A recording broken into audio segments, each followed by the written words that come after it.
there's always culture. Yeah. You're always in a culture. Okay. Right. And so no matter what you're doing it with, a culture exists.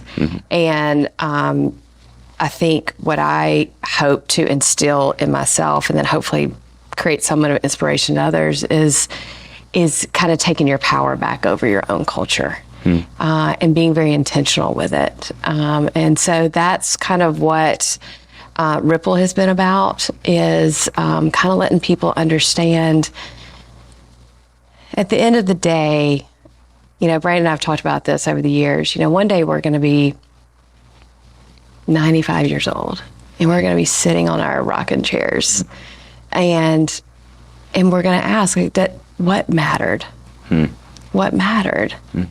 And you can really boil it down to two things. It's the relationships you create and how you show up in those.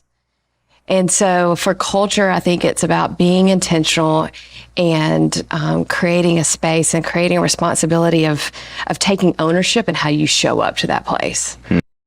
And straight out of the gate, we had an opportunity to talk about culture.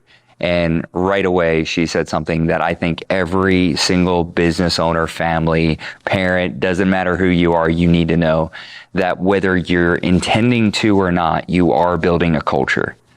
Whether you have built a culture or not, a culture is still present.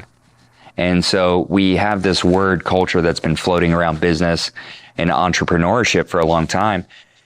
And I think a lot of times it's the way we center that around, are the employees happy, right? Are they productive, right? Are they curating and creating an experience for the customer? And I think where culture starts within us. What is a culture that we bring to our leadership teams? What's a culture that you bring to your family? What's a culture that you bring to your clients and your customers? Because that subculture is going to influence every other culture you're a part of, and it's going to tell you hot or cold. Is it going to be there? Do you belong in that place? And so I think being definitive around building a culture where people are seen, where people are heard, where we give people opportunities to grow and we communicate through hard things and expect results. Give me a better definition around culture for any company.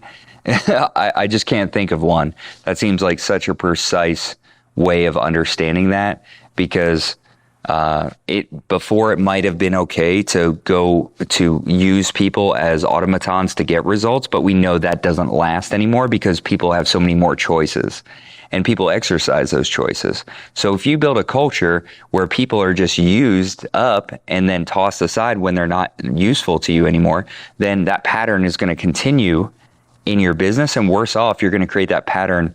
We as leaders can create that pattern in our own lives, and then we may end up surprised when somebody uses us until we're wrung out like a rag and then tosses us aside for that next thing. And so we all, I believe, have a responsibility to each other and to our industry even, especially in industries that aren't necessarily looked on with a lot of esteem. We all have the responsibility of building a culture where it's like, no, we freaking take care of our clients. We take care of clients. We have difficult conversations. We check in on each other's happiness. We do listen. We just don't wait for our time to talk with the preset agenda that we brought into the situation.